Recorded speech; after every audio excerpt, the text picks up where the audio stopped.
Hai semuanya, selamat datang kembali di channel Vivitan. Kunjungi juga Instagramku di Drawing by Vivitan atau yang satu lagi The Pastel Color, khusus untuk karya menggunakan oil pastel. Di follow ya. Tema gambar kita di video kali ini adalah Hari Kartini. Di sini sambil menggambar, saya juga akan sambil menceritakan biografi tentang ibu kita Kartini. Nah, sumber yang saya ambil adalah dari Wikipedia Bahasa Indonesia. Raden Ajeng Kartini, atau lebih tepatnya disebut dengan Raden Ayu Kartini, adalah seorang tokoh Jawa atau pahlawan nasional Indonesia.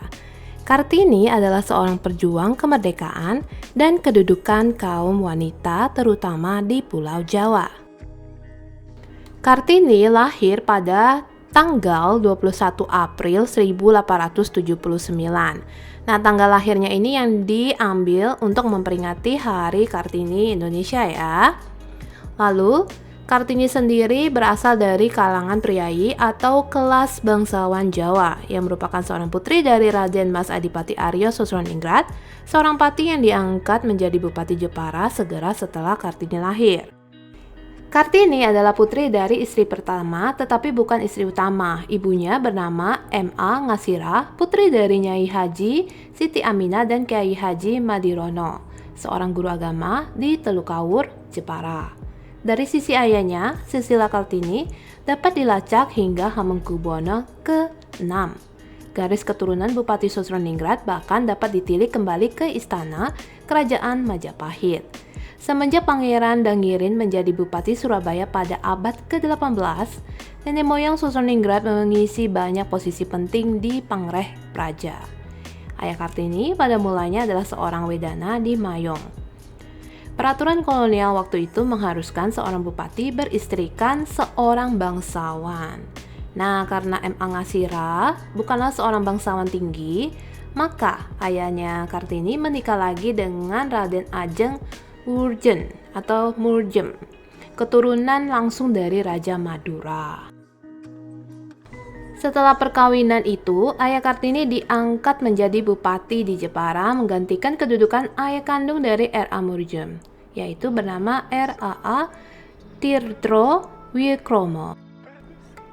Kartini adalah anak kelima dari 11 bersaudara kandung dan tiri. Dari semua saudara sekandung, Kartini adalah anak perempuan tertua. Kakeknya, Pangeran Aryo Codronegoro yang keempat, diangkat menjadi bupati pada usia 25 tahun dan dikenal pada pertengahan abad ke-19 sebagai salah satu bupati pertama yang memberi pendidikan barat kepada anak-anaknya. Kakak Kartini yang bernama Susrokartono juga dikenal sebagai seseorang yang pintar di bidang bahasa.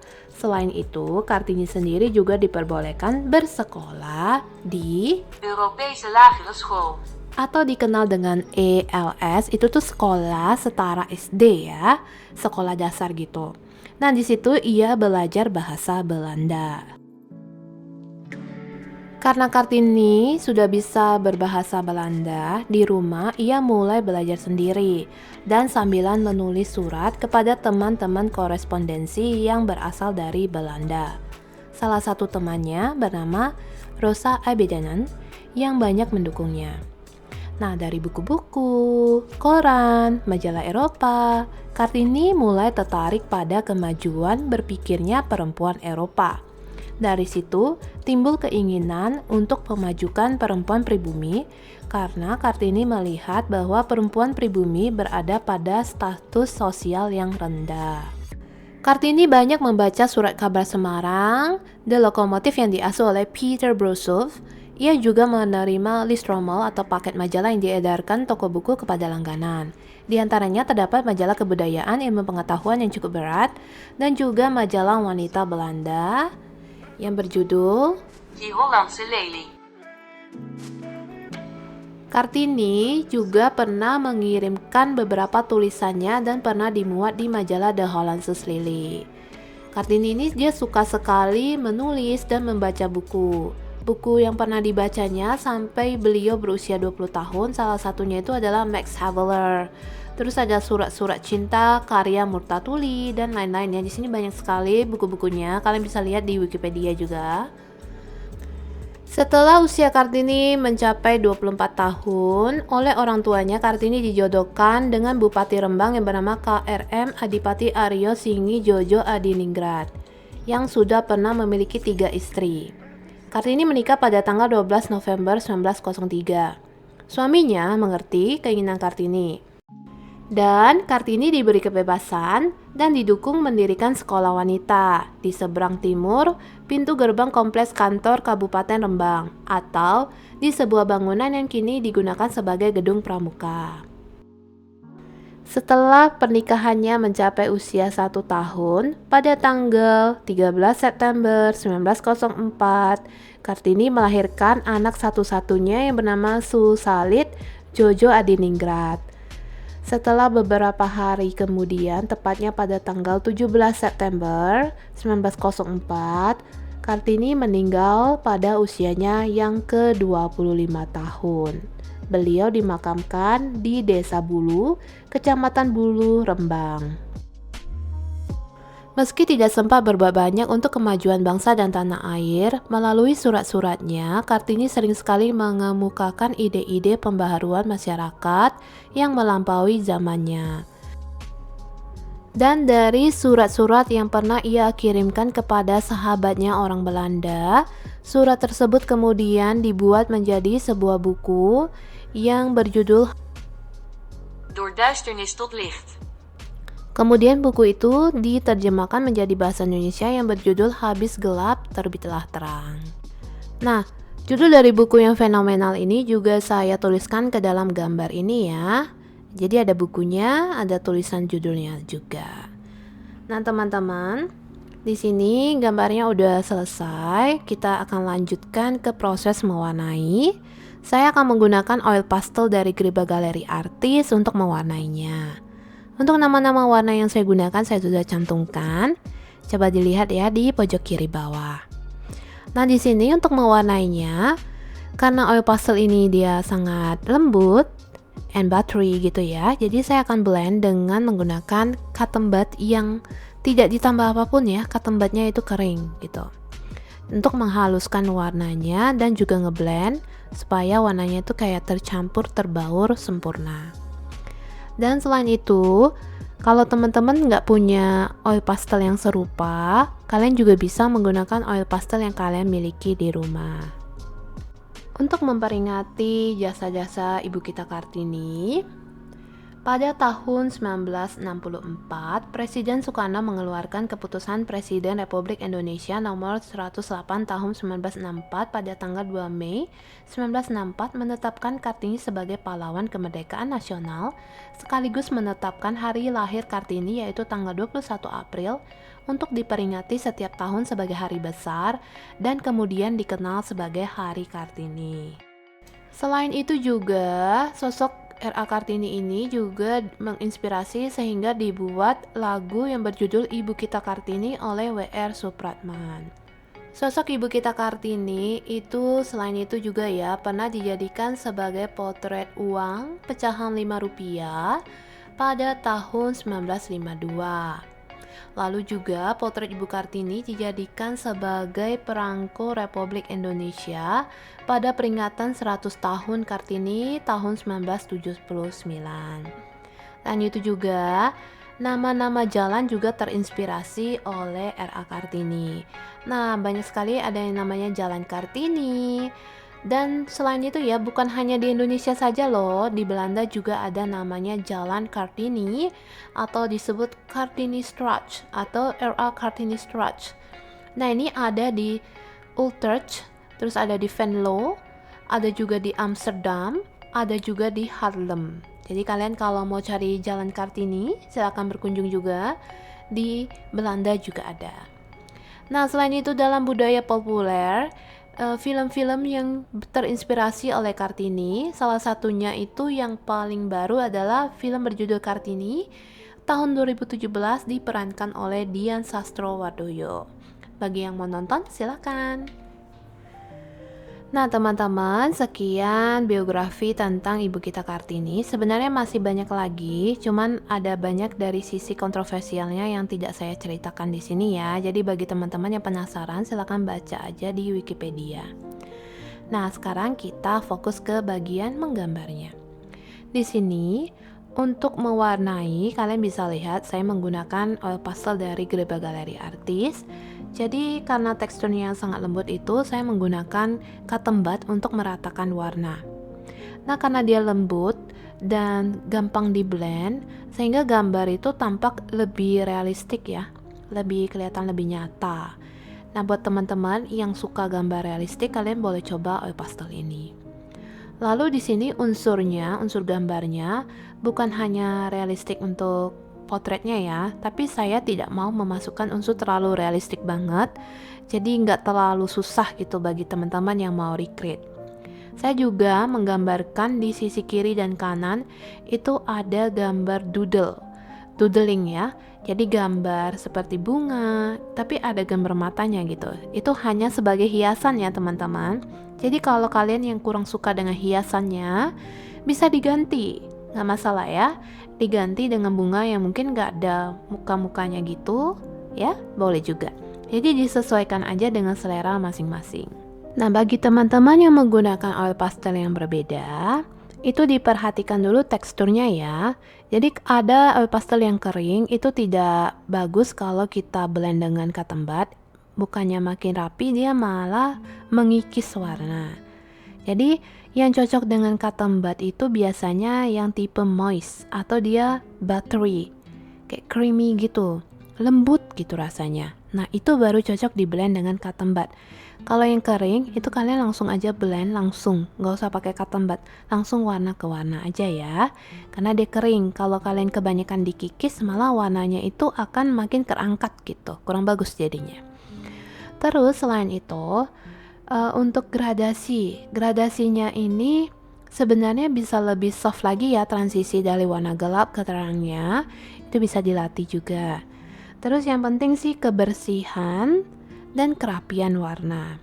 Kebersihan itu biasanya pada saat kita warna itu diperhatikan setiap oil pastelnya itu dalam keadaan bersih juga satu ya, sehingga pada saat dia mencampur warna dengan yang lain, dia tidak ada sisa-sisa warna yang melekat gitu.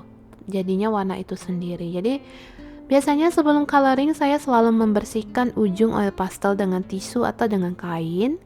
Jadi dia dalam keadaan ready baru kita coloring gitu. Terus untuk perpaduan warna, ini juga setiap orang beda-beda ya. Ada yang suka warna gelap, ada yang suka warna terang, ada yang suka warna pastel. Nah, ini tergantung selera masing-masing gitu. Ya, kalau sukanya gelap ya silakan, gak ada yang melarang gitu.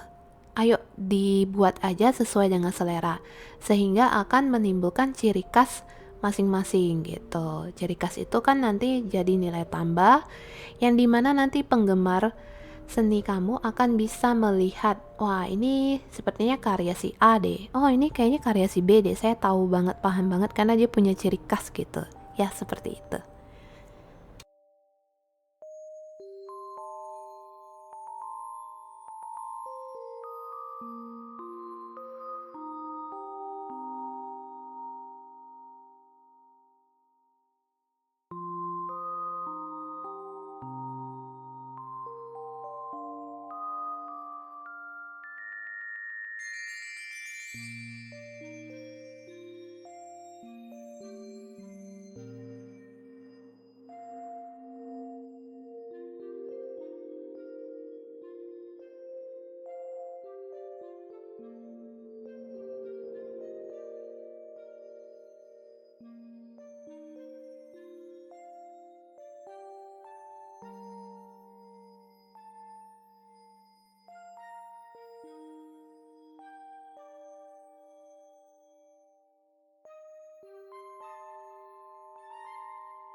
Setelah diwarnai, tentu saja kita akan menebalkan kembali. Di sini untuk menebalkannya, saya menggunakan pensil 8B.